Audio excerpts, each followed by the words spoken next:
Welcome to the shop. Steve here at SKS Props, and today I'm going to show you how to build a simple knight helmet using some basic foam fabrication techniques.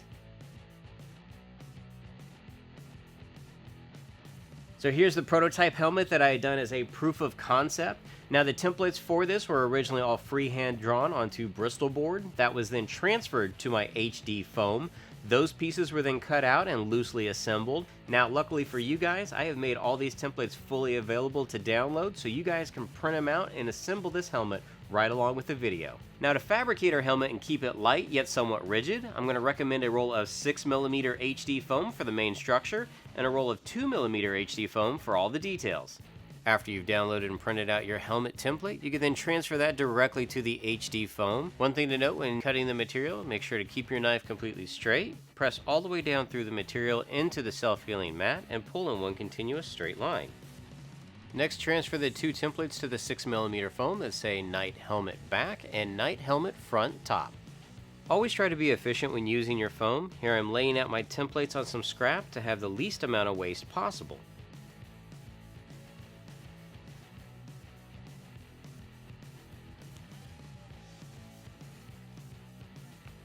Now it's time to switch to your thinner sheets. Take your template that says Face Detail and transfer that onto 2mm HD foam.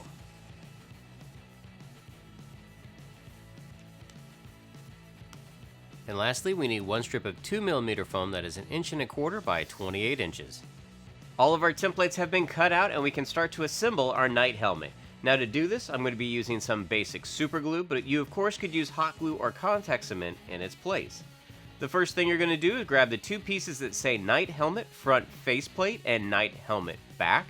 Make sure to have a 1/2 inch overhang from the front faceplate onto the piece that says Back.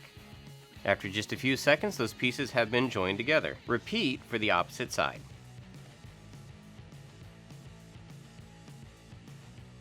The next piece that we're going to assemble is the one that says Knight Helmet Front Top. Now once again, you want to curl this either by hand or using a heat gun, and also make note of the 1/2 inch overlay that's going to go all the way around the perimeter except for the very top. This again is going to be where you're going to be applying your adhesive. Now I'm going to move around to the other side to make sure that it all lines up properly.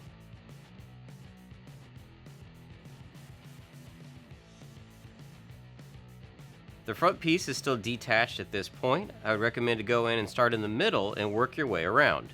Now the foam is extremely flexible, so don't be afraid to manipulate it to make sure that you get the glue where it needs to go.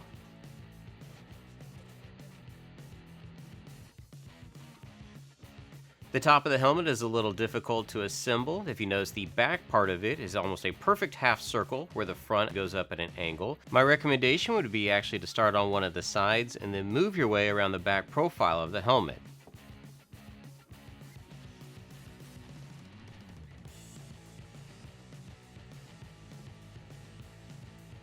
Now if it doesn't line up precisely, that's okay. You can trim off any of this excess with your rotary tool. Once the top of the helmet has been lined up on either side and across the back, you can then start to manipulate the front. Now while you're doing this, you want to make sure to be squeezing the foam in and attaching it. That way it will keep this shape.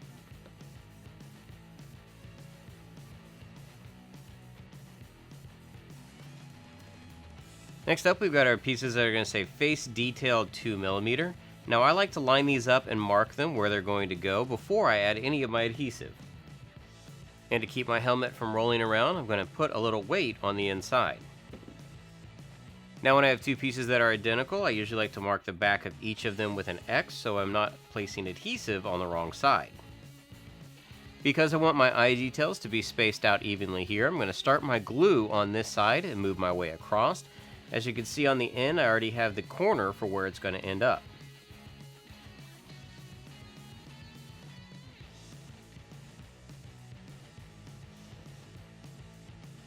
And for the piece on the bottom, just add adhesive to the very end of it and wrap it around on the inside. Once that's good to go, just repeat for the other side.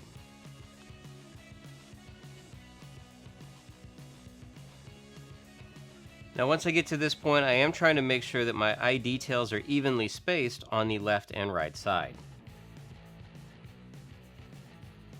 If you don't get it perfect on the first try, it's no big deal. Again, we want this thing to look as though it's handmade.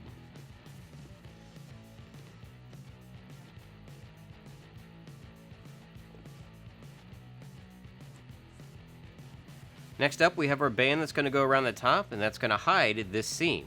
Now, if you do have spots that are uneven to the back plate, go ahead now with your rotary tool and sand these down to make them flush. And always remember, when using your rotary tool, safety first.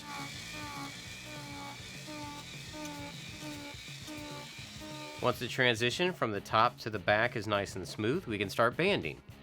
Once you start the banding process, just kind of mark where the middle of the back of the helmet is. Now, when you're placing down your 2mm foam, make sure that you have about a 1/4 inch overhang, because this is actually going to fold over onto the top of the helmet and make it seamless.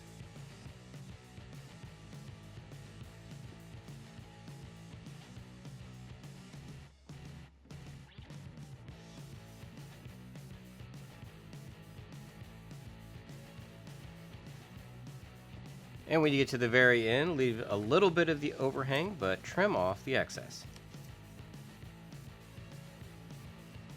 Now start gluing down the foam overhang around the perimeter of the helmet, and don't worry, this 2mm HD foam stretches pretty well.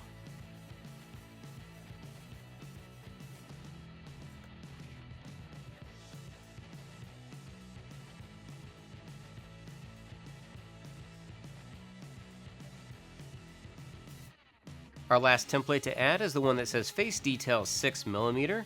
Now this is going to cover up all the additional seams on the front of the helmet. The important thing to note is that it just needs to line up perfectly in the middle, so I like to mark the top and the bottom of the points before I add adhesive.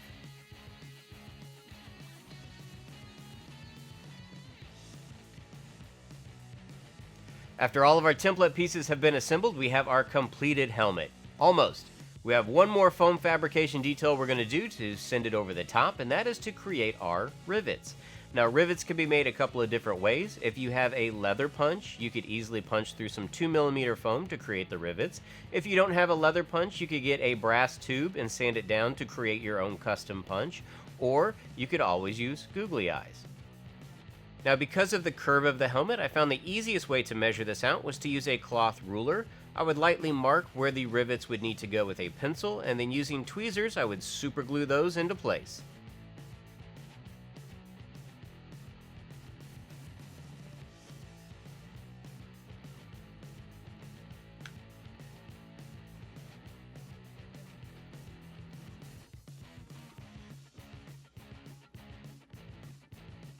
After using a cordless drill on the lower faceplate, I then went in with a heat tool and cleaned up all the holes. Now this process does put off some nasty fumes, so make sure that you are wearing your respirator and you're doing this in a well-ventilated area.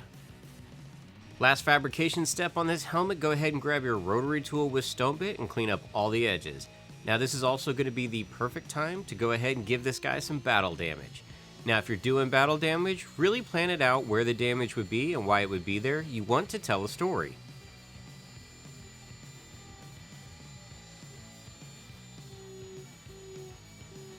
With the fabrication of our helmet complete, we can now talk about sealing and painting. When it comes to sealing my foam, you actually do not have to do a heat treatment on there, and if you do a heat treatment, I would recommend that it be very light. Me personally, I do a light heat treatment on all my props and costumes, and then I go back with 400 grit sandpaper and I lightly buff the surface. This allows the foam to open up a little bit more, so if I'm using Plasti Dip or Flex Bond, it has something to bite into. On this particular helmet, I'm actually going to be using Flex Bond to do my sealing, and I'm going to be mixing in some Utrecht Mars Black, so it's going to tint it and give us a good base. I'm using a 1/2 inch mop brush to apply the Flex Bond and paint primer directly to the foam surface. Now the reason I like mop brushes for this application is they have long bristles on them, and so it's able to get the paint and Flex Bond into all the little details and nooks and crannies that we'd put into the helmet. Now in most cases this is going to leave brush strokes, which I'm usually not a big fan of. You can water the paint surface down a little bit just to alleviate those, but in this case I'm not too worried about it, because after I'm applying the first layer of paint, I'm going back with an upholstery sponge and giving it this really cool hammered metal texture.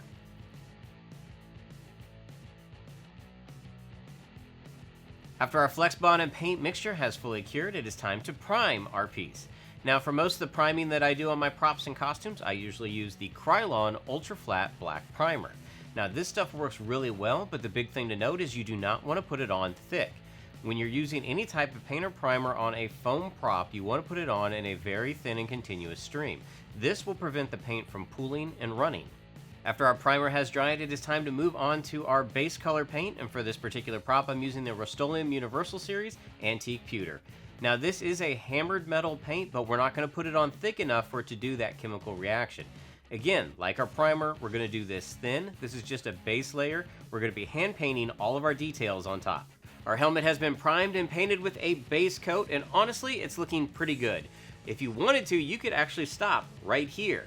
I'm going to continue to add a few more details though by doing some hand painting, and to do that I'm going to be using some Utrecht brand heavy body acrylics. To start off, I'm going to be doing a wash using Mars Black with a 1/2 inch mop brush.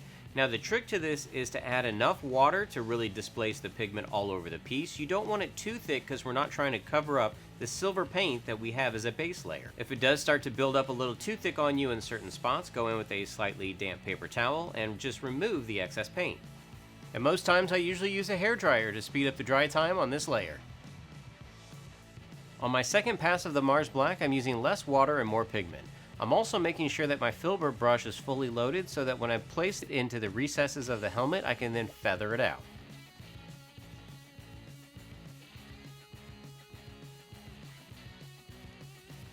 To give the helmet a little bit of an accent color, I'm going to be switching over to the Golden brand line of acrylic paints. For all the face details here, I'm going to be painting those using the Iridescent Bronze Fine. Now, for this application, I'm not applying the paint too thick. I don't want to completely cover the surface. In fact, I want some of the silver and some of the Mars Black that we've already applied to show through.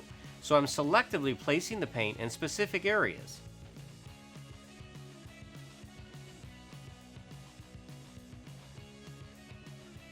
For the highlights on the main portion of the helmet, we're going to use the Liquitex Heavy Body Iridescent Rich Silver. And just like all metallics, you want to make sure not to use any water with this product.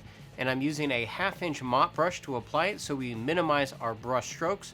We're going to apply the paint in a very sporadic way.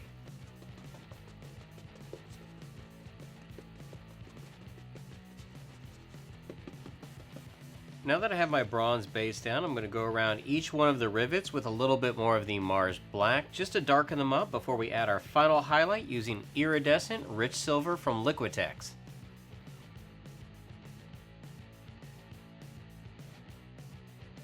Last step in painting the helmet, we're going to take a detail brush and a little bit of watered down Mars Black and drop that into all the battle damage that we had done earlier in the helmet.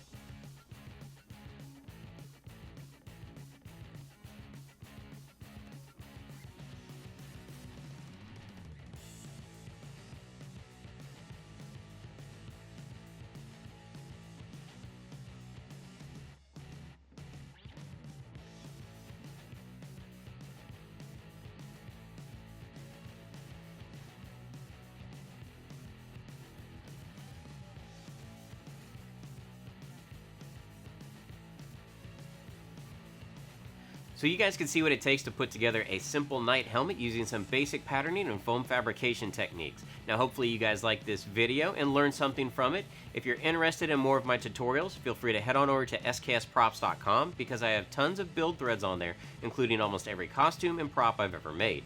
Also, be sure to head on over to Blick Art Materials to pick up all your cosplay supplies, because of course they carry my HD foam, but they carry a wide array of all kinds of fine art supplies that'd be great for cosplay.